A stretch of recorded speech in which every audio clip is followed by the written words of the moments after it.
안녕하세요. 이나무의 품질잡이 양쌤입니다. 여러분들을 품질경영의 세계로 안내합니다.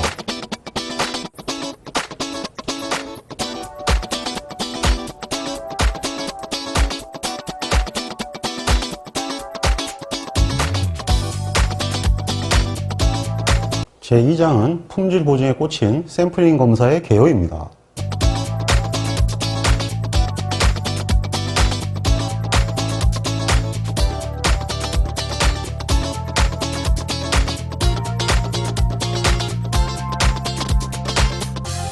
오늘의 홍보 주제입니다. 샘플링 검사와 전수 검사의 특징과 차이를 이해해야 합니다. 개수 샘플링 검사와 계량 샘플링 검사의 차이를 이해해야 합니다. 샘플링 검사 형식별 특징을 이해해야 합니다.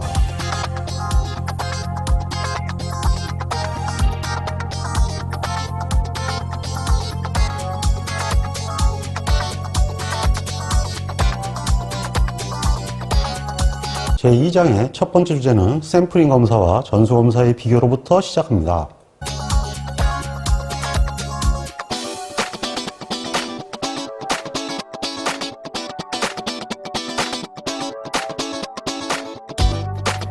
자, 그러면 이제는 검사가 사실 전수 검사만 있는 건 아니죠?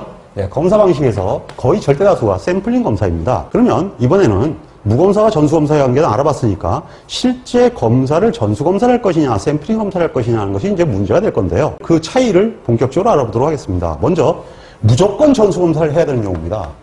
이 무조건 전수검사를 해야 되는 경우에 첫 번째 조건은 부적합품이 한 개도 허용되지 않아야 한다. 이것은 뭐냐면 치명결점이라고 그랬죠 아까. 예, 치명결점에 대해서는 즉 치명 부적합에 대해서는 부적합품이 하나도 허용되지 말아야 된다고 했습니다. 이건 샘플링 검사는 할 수가 없습니다. 그래서 가스통은 전수검사한다 이렇게 얘기했었죠. 이유는 무엇이냐? 샘플링 검사는 검사를 안 한 게 있기 때문에 보증할 수가 없다는 얘기입니다. 그러므로 부적합품이 하나도 허용되지 않는다면 반드시 전수검사를 해야 됩니다. 두 번째는 요즘 인터넷 구매를 많이 하고 있는데요. 물방울 다이아를 인터넷으로 구매하는 사람이 있을까요? 없겠죠? 예, 그 가성비가 어느 정도 되는 거라면 모르겠지만 무지하게 비싼 다이아몬드나 이런 류를 사면서 인터넷 구매하는 사람 없을 것입니다. 그러니까 실질적으로 고가품은 당연히 전수검사를 해야 되겠죠. 그 다음에 세 번째는 안전과 직결되는 것은 무조건 전수검사를 해야 됩니다. 그래서 운전면허가 있는 놈만 운전할 수 있게 돼 있는데요. 그게 왜 그러냐면 자동차가 흉기가 될 수도 있기 때문입니다. 안전적 문제가 있는 거죠. 그래서 당연히 면허증 있는 사람만 하게 되는데 그것이 전수검사하고 똑같은 개념이 되는 거죠. 네 번째는 프렉스 산업 같은 경우입니다. 예를 들면 조선업 같은 경우는 한 척을 만드는데 거의 10몇 개월씩 보내게 됩니다. 그 한 척을 만들면서 샘플링 검사하는 경우는 없습니다. 용접반태 같은 경우는 전부 전수 검사를 하게 되고요. 보통 3검 이상의 검사를 하게 됩니다. 자체 검사라는 게 있고 그 다음에 선급 검사라는 것이 있고 그리고 선주 검사라는 게 있습니다. 이러한 형태로 전수 검사가 몇 번씩 계속 일어나는데요. 이런 경우는 당연히 전수 검사가 필연이 됩니다. 왜냐하면은 그 자체의 구조물 하나하나가 사실은 다 치명결점과 연결되기 때문이죠. 아파트나 조선이나 항공 같은 경우에 한번 결함이 생기면 어떻게 되겠습니까? 통째로 다 사망 아니겠습니까? 당연히 이 자체는 치명결점하고도 연결될 수밖에 없죠. 그리고 이런 치명결점이 아니더라도 갑을 간에 계약을 했을 경우에는 전수검사를 해야 합니다. 그리고 이번에는 전수검사가 유리한 경우입니다. 전수검사가 유리한 경우는 대개가 로트의 크기가 작고 가심비가 좋은 경우인데요. 예를 들면 자동차 회사와 협력업체 간에 검사 계약형을 맺는데 그때 보통 그 협력업체는 공정 중에 풀프 장비들을 전부 설치하게 되어 있습니다. 예를 들면 뭐 두께라든가 무게라든지 또는 뭐 간단한 그 외관 같은 경우는 전부 다 비전이나 이런 것들 넣어서 전수검사를 하게 만들어 놨는데 그 기기들의 비용은 그다지 비싸지 않거든요. 그런 걸 통해서 기본적으로 불량품을 다 솎아내게 하는 거죠. 뭐 이런 형태로 지금 현재 전수검사가 점점 많아지고 있는 것이 사실이죠. 예, 그런데 이런 것들은 대개가 이렇게 표현이 되는 거죠. 가심비가 좋다. 뭐 이런 얘기로 할 수가 있겠죠.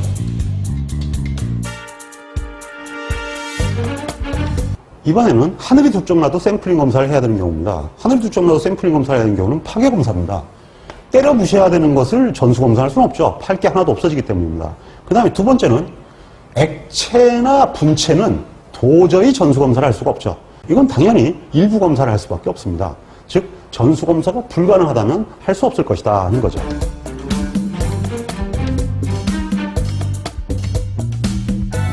실전에서는 샘플링 검사가 필수적인 경우보다 샘플링 검사가 유리한 경우가 더 많이 나옵니다. 보통 유리한 경우 몇 가지를 들어보았습니다. 일단 뭐냐면 첫 번째가 생산자의 자극을 주기 위해서는 샘플링 검사가 좋다 이렇게 되어 있습니다. 이거는 무슨 얘기냐면요.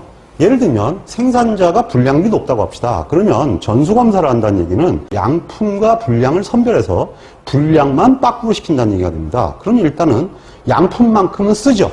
예를 들면 분량비 2%다 그러면 극단적으로 이렇게 된다는 얘기입니다. 100개를 납품해야 되는데 분량이 2%니까 한 103개 정도 주는 거예요. 그럼 덤으로 한 3개 정도 더 주면은 분량만큼 들어간 거 아니겠습니까? 그걸로 커버를 하는 그런 형태의 계약도 있죠. 근데 이 샘플링 검사는 그게 아닙니다. 기본적으로 분량률이 높으면은 일단 불합격될 확률이 높아지게 돼 있어요. 그럼 불합격이 되면 뭐냐면 통째로 빠꾸가 됩니다. 그러니까 일부 사주는 것과 통째로 빠꾸시키는 것은 생산자에게 어떤 게 더 부담이 되겠습니까? 당연히 샘플링 검사가 더 부담이 높아지는 거죠. 그래서 품질이 나쁠수록 샘플링 검사가 전수검사보다 훨씬 효과적입니다. 두 번째는 검사량이 너무 많은 경우에는 가심비가 너무 나쁘죠. 이런 경우에는 샘플링 검사가 유리하겠죠. 그러니까 이건 뭐 여러 가지가 될 수 있어요. 검사 항목이 너무 많다. 검사량이 너무 많다. 그 다음에 품질 특성이 너무 많다. 뭐 이런 것들이 다 해당이 될 것입니다. 그 다음에 세 번째는 품질 보증의 수단입니다. 전수검사는 품질 보증의 수단이 되지를 못합니다. 품질 보증이란 그 과정 자체를 얘기해 주는 건데 전수검사를 하게 되면 분량은 빼내지만 공정 안에 있는 이 모든 것이 허용이 되기 때문에 공정 품질이 우수한 이 제품보다는 근본적으로 이쪽에 있는 제품들이 문제가 되겠죠. 기본적으로 정중앙에서 멀리 있는 제품들도 많이 있기 때문에 이 제품 내용들이 보통 사고를 치게 됩니다. 이것을 연관불량이라고 하는데요. 전수검사는 이 연관불량을 잡아낼 수가 없습니다. 근데 샘플링 검사는 이런 공정만 통과를 시키기 때문에 실제 이런 사항을 통과시키질 않죠. 그러니까 결국은 샘플링 검사를 통한 입고 검사가 훨씬 더 품질 보증상 유리하게 나타나게 됩니다. 마지막으로 네 번째는 전수검사 자체가 완전한 건 아닙니다. 이게 검사량이 작다면 모르지만 검사량이 굉장히 많으면 굉장히 빠른 시간에 조치를 취해야 됩니다.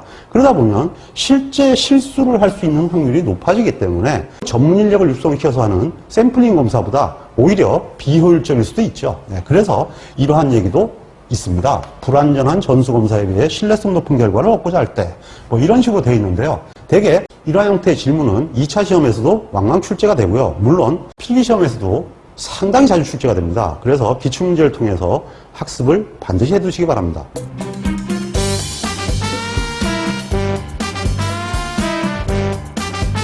이번에는 샘플링 검사의 5가지 조건에 대해서 알아보도록 하겠습니다. 이 5가지 조건은 KS 규격에 명시되어 있는 내용으로 실질적으로 굉장히 중요한 내용이기 때문에 보통 한 2년에 한 문꼴로는 2차 시험에 출제가 되는 문제입니다. 그래서 반드시 이 5가지는 외워두셔야 되는데요. 어떤 내용이냐 하면 첫째, 만약에 데이터가 계량치일 때는 분명히 정기분포를 따라야 된다 이렇게 되어 있는데요. 정기분포를 따른다는 단을 떠나가지고 그 자체가 분포를 알고 있어야 된다. 이 얘기는 뭐냐 하면 U와 시그마를 알고 있어야 된다. 또는 정기분포가 아닌다 하더라도 P와 M을 알아야 된다는 얘기입니다. 왜 그러냐면 이 자체를 모르면 설계 자체가 기본적으로 의미가 없어지기 때문입니다. 두 번째는 품질 기준이 명확할 것 그렇게 되어 있는데요. 이거는 판정 기준을 얘기합니다. 일단 이 판정 기준은 먼저 제품을 제일 먼저 로트로 처리를 하는 것으로부터 이제 시작이 되는데요. 이 로트를 모두 측정하는 것이 아니기 때문에 로트를 샘플링을 해서 표본을 구성합니다. 근데 이 표본을 구성하는 과정에서 반드시 랜덤 샘플링을 해야 됩니다. 랜덤 샘플링을 하는 이유는 이 표본이 로트를 대별해야 되기 때문입니다. 확률분포에서 배운 내용 그대로죠. 그래서 반드시 랜덤 샘플링을 해야 되고 로트로 구분이 돼야 되는데 이것이 측정된 통계량은 어떠한 형태로 판정을 해야 되지 않겠습니까? 그래서 판정 기준이 있어야 판정을 하겠죠. 당연히 이것이 명확해야 얘하고 비교가 가능해지죠. 그래서 판정 기준이 명확해야 된다라는 것이 기본 사항이 되는 거고요. 그 다음에 마지막으로 또 한 가지 샘플링 검사의 핵심적인 사항. 반드시 합격 노트 중에 부적합품이 없어야 되는 것은 아니다라는 겁니다. 왜냐하면 처음부터 얘기했지만 샘플링 검사는 전수 검사라는 건 아니기 때문에 불량인지 아닌지 알 방법이 없어요. 그러니까 거기서 불량이 있다 없다를 얘기하는 것 자체가 모순이 되는 거죠. 그래서 샘플링 검사를 하면 불량이 있다는 게 아니라 샘플링 검사를 한 결과가 불량이 아예 없을 것이다 라고 생각하는 것 자체가 틀린 생각이라는 얘기가 되겠습니다.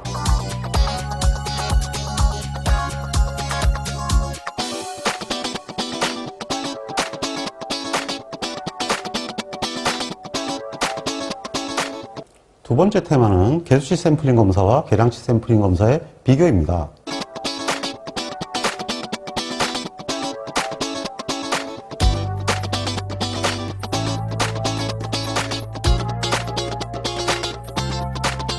그러면 샘플링 검사를 개수치 샘플링과 계량치 샘플링으로 나눠서 비교를 한번 해보도록 하겠습니다. 저희 학습서에는 개수치 샘플링 검사와 계량치 샘플링 검사가 따로 기술되어 있는데 이것을 합쳐서 나타내 보았습니다.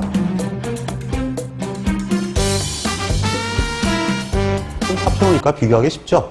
네, 개수치 샘플링 검사는 일반적으로 부적합품 수, 즉 NP와 부적합수 M에 관한 검사가 되겠고요. 그 다음에 계량치 샘플링 검사는 특성치 U와 시그마에 관한 그러한 검사가 되겠습니다. 일단 계측기의 경우에는 개수치 샘플링 검사는 대개가 오감을 쓰는데요. 오감 말고는 한계 게이지를 쓸 수가 있습니다. 한계 게이지는 규격 내에 들어왔냐 안 들어왔냐를 기준으로 평가를 하는 계측기를 얘기합니다. 주로 지그류의 계측기죠.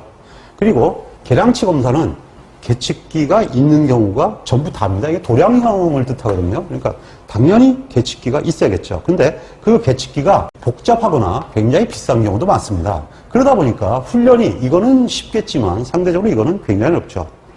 그래서 훈련하는데 시간도 많이 들어갑니다. 그리고 검사원의 숙련도는 이거는 뭐 그다지 숙련 인력이 아니더라도 빠른 시간에 투입을 할 수가 있는데 이것은 계측기 사용법을 익힐 때까지는 투입할 수가 없습니다. 그래서 일단 검사를 하는 사람이 숙련공이어야 하죠. 근데 반면에 개수치 샘플링 검사는 가심비가 안 좋습니다. 표본이 일단 많아야 되고요. 그러다 보니까 파괴 검사는 좀 곤란합니다. 반면 계량 샘플링 검사는 표본수가 작기 때문에 파괴 검사에도 적용이 가능하죠. 그리고 검사 시간은 되게 오감이니까 쓱 하고 지나가면 되지만 이 경우에는 계측기를 세팅하고 하는 시간이 있으니까 굉장히 상대적으로 길게 걸립니다. 그리고 기록할 내용이 동글베개 X 그러면 이건 끝나는 거 아니겠습니까? 근데 여기는 뭐 써야 되니까 일단 기록지 자체도 얘하고는 좀 족보가 다르죠. 그리고 당연히 정보의 활용도는 이쪽이 많습니다. 그 정보의 활용도는 적다 이렇게 되겠죠.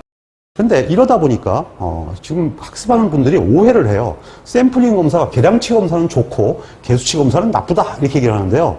검사의 주력은 개수치지 계량치가 아닙니다. 왜 그러냐 하면은 검사에 있어서 가장 중요한 것 중에 하나가 신속성입니다. 예를 들면 이과 검사를 하는데 제품이 많겠습니까? 자재가 많겠습니까? 자재는 적어도 제품의 10배 이상 되지 않겠습니까? 그러면 오늘 만드는 제품이 10가지라면 자재가 100가지가 들어온다는 얘기인데 전부 아침에 다 들어옵니다. 그러면 그걸 쭉 세워놓고 통과를 시키지 않으면 기본적으로 송장을 발부를 못하게 되는데 근본적으로 검사원들이 계속 개기는 거예요. 그러면 어떻게 되느냐 하면은 주차장이 돼버리는 거죠. 회사가 아니라. 결론적으로 빨리 검사를 처리해주지 않으면 차량을 회전시킬 수도 없고요. 결론적으로 제조를 할 수도 없다는 상황이 됩니다. 그래서 실질적으로 검사는 대개가 개수치 검사를 우선으로 하고요. 계량치 검사는 꼭 필요한 부분만 진행하는데 이 부분들은 검사를 하고 통과시키는 게 아니고요. 먼저 통과를 시키고 사후에 처리합니다. 그러니까 만약에 계량 검사를 해가지고 부적하게 판정됐을 때는 특채 처리를 하거나 아니면 그때 가서 라인을 세우고 기본적으로 협력업체에다가 모든 책임을 전가를 시키게 되는 거죠. 그래서 실제로 계량치 검사가 문제가 생기면 협력업체는 책임을 져야 됩니다. 자, 이러한 형태의 개수치 샘플링 검사와 계량치 샘플링 검사를 비교해보면 한마디로 이렇게 정리할 수 있습니다. 개수치 샘플링 검사 쉽다, easy. 계량치 샘플링 검사 어렵다, difficult. 대신 어려운 만큼 얻는 게 많다, 용도가 높다. 쉬운 만큼 얻는 게 없다, 용도가 낮다. 시험사항의 정리는 이렇게 해주신다면 일일이 항목들 다 외우지 않아도 가능할 것입니다.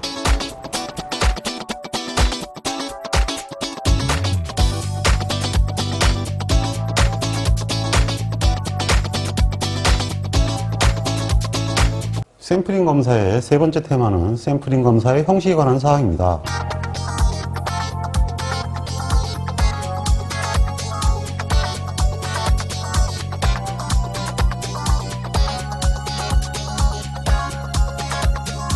이번에는 샘플링 검사의 형식에 관한 사항입니다. 샘플링 검사의 형식은 1회 샘플링 검사, 2회, 다회, 축차를 얘기하는데요. 통상 다회는 5회 샘플링 검사를 얘기합니다. 일반적으로 이런 네 가지 형태가 구분이 되어 있는데 1회 샘플링 검사는 모든 시료를 한꺼번에 뽑아가지고 검사를 한다는 얘기입니다. 즉 N100이라면 N100개를 한꺼번에 뽑아서 뭐 합계 판정 개수가 예를 들면 2개다 그러면 2개 이하의 분량이 나오면 합계시키고 2개보다 분량이 많이 나오면 불합계시키는 검사를 1회 샘플링 검사라고 하는데요. 이 1회 샘플링 검사의 치명적 약점이 하나 있습니다. 만약에 3개를 검사했는데 분량이 3개가 나왔어요. 그럼 아직 97개는 아니는데 불합격이죠. 여기서 불합격을 시켜야 될까요? 아니면 억지로 100개를 다 봐야 될까요? 답은 100개를 다 검사를 해야 된다입니다. 왜 그러냐 하면 검사 결과를 계속 모으다 보면은 그 회사의 품질을 보증할 수 있는데 이렇게 된다는 얘기가 되거든요. 처음엔 100개가 나왔는데 하나가 불량이 나왔어요. 두 번째는 3개까지 봤더니 3개가 다 불량이에요. 그러면 이걸 1년 뒤에 실적을 빼면 103개 중에 4개가 불량이다 뭐 이런 식이 되거든요. 근데 실제로 이걸 조사해 봤더니 이걸 만약에 모두 조사했더니 100개를 봤더니 분량이 90개였어요. 그러면 200개에 91개거든요. 이것과 이것은 분량이 확실히 다르죠. 네, 그래서 이런 식으로 검사를 멈추게 되면 그 품질 데이터를 사용할 수가 없기 때문에 실제로는 그냥 하루살이가 되는 거지 실제 품질 보증을 하는 회사라고 할 수가 없습니다. 그래서 절대 중단을 하시면 안 됩니다. 그러면 억울하죠. 이미 다 불합격인데 끝까지 봐야 되느냐. 이거를 방지하기 위해서 만든 것이 2회 다회 축차 검사입니다.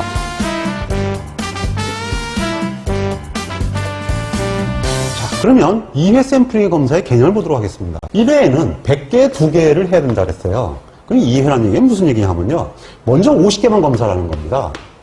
50개만 검사를 해가지고 분량이 하나도 안 나오면 합격시키는 거예요. 그냥 50개에서 그냥 하나도 안 나왔으니까 합격을 시켜버리는 거죠. 근데 50개를 검사해서 분량이 예를 들면 3개 이상 나오면 불합격시켜버리는 거예요. 그러면 하나나 2개가 나오면요.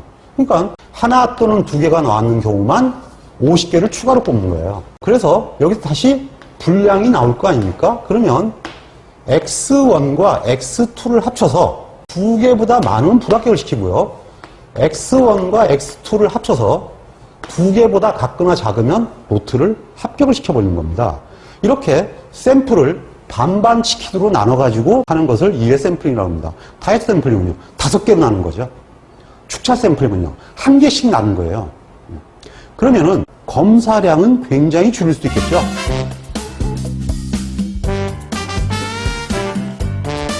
그래서 이렇게 갈수록 검사량이 줄어듭니다. 즉 효과적이 되죠.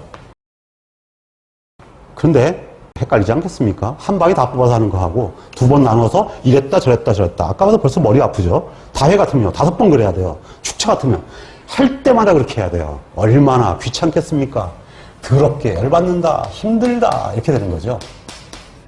어렵다 이런 얘기입니다. 결론적으로 얘기해서 평균 샘플링 크기는 최소가 되는데 우선 표본수가 종잡을 수가 없어요.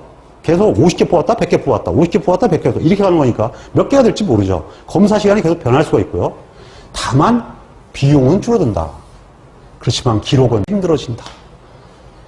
다만 효율성의 측면에서는 웃게 되죠. 그래서 이것도 역시 마찬가지로 형식이 점점 복잡해질수록 힘은 들지만 효과적이 된다. 즉 기본적인 목적인 평균 샘플을 줄일 수가 있기 때문에 그런 측면에서는 바람직한 검사라고 볼 수 있습니다. 근데 오늘날 개념으로 봤을 때는 사실 이건 넌센스입니다. 왜 그러냐 하면은 원래 이 형식에 관한 이론이 나온 것은 20세기 중엽입니다. 20세기 중엽에는 이제 이런 것들이 만들어져서 검사 비용을 줄이자는 측면에서 많이 노력이 됐는데요. 지금은 있잖아요. 검사는 스피드라고 그랬죠.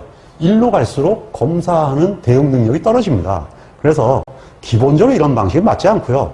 지금은 입고 단위가 일 단위가 아니라 시간 단위 입고가 일어납니다. 그 시간 단위 입고가 일어나기 때문에 노트가 굉장히 줄어있는 상태예요. 그래서 차라리 입고되는 서브 로트를 하나의 서브 로트로 보고 실제로 하루에 8번 들어온다면 8개 합쳐서 하나의 로트로 본다면 8회가 일어나는 셈이 되죠. 뭐 이런 형태의 관점으로 다회를 활용한다면 효과적이 되겠지만 기존에 들어온 노트 자체가 최소화해야 되는데 그걸 또 쪼개가지고 몇 개로 나눠서 검사한다는 것은 거의가 넌센스라는 걸 알아두시기 바랍니다. 어쨌든 시험 문제는 나오니까 기본적으로 안 할 수는 없겠죠. 그래서 알아주실 때는 일로 갈수록 어렵고 남는 건 많다. 이렇게 이해해 두시면 이것도 뭐 시험 보는 데는 전혀 지장이 없을 것입니다.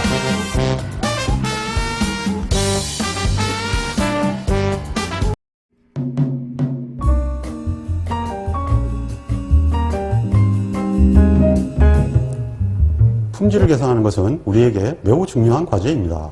품질을 개선하기 위해서는 반드시 측정이라는 과정을 거쳐야 합니다.